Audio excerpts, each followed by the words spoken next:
Naglarong mag-isa. Yan, ginawa kong improvise lang yung higaan niya sa gabi. Tapos ayun, ito na naglalaro na siyang mag-isa. Hala, sige. Kasi pag hindi mo siya bigyan ng laro niya, papuntahan din sa'yo. Kapit yan. Ayan, ayan na, ayan na, ayan na, ayan na naman.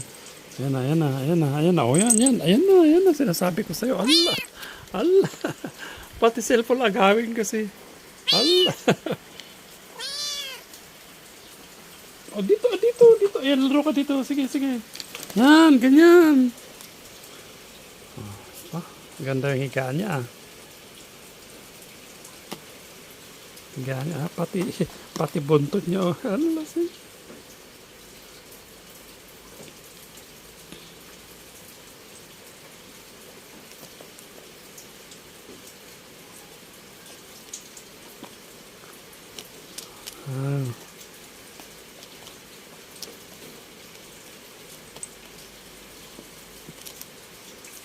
Yan, at least. Meron kong pagkakaabalahan. Hindi yung busy ako nagseselfon eh.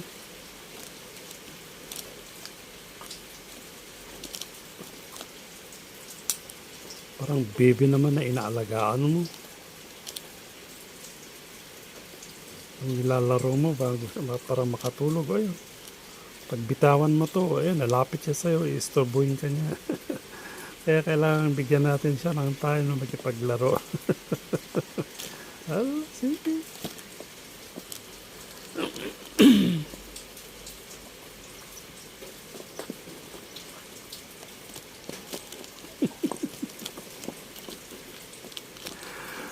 Ganito na lang araw-araw ginagawa natin kay Chloe.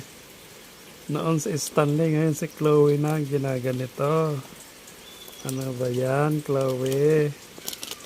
Wala tayong magawa kundi ikaw lang inaasikaso, binabantayan. Kasi bata pa nga kasi si Chloe. Bata pa, 1 month pa lang siya dito. 1 month pa lang kasi ni Chloe dito sa bahay. Kasi baby siya nang binigay sila sa atin. Ayan, medyo malaki na. Ayaw na niyang palagay dun sa kwadra niya. Tatanggalin niya. Nakawala na siya. Ayan. Nakaano na siya. Hindi natin kinukulong kasi hindi na siya magkasya dun sa kulungan niya. Saka di bali malaki na. Hindi na siya siguro alis. Ano? Ayan. Sige. Sige. Hala, sige.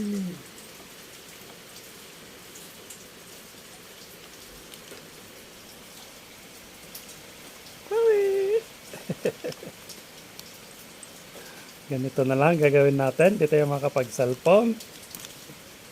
Ano ba yan? Yan naman. Diyan ka na, diyan ka na ah. Baba na, baba na.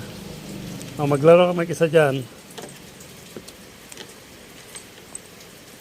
Okay, thank you, bye-bye. Thank you for watching. Hala, sige, pati buntot nilalaro. Hala. Sige, bye-bye na.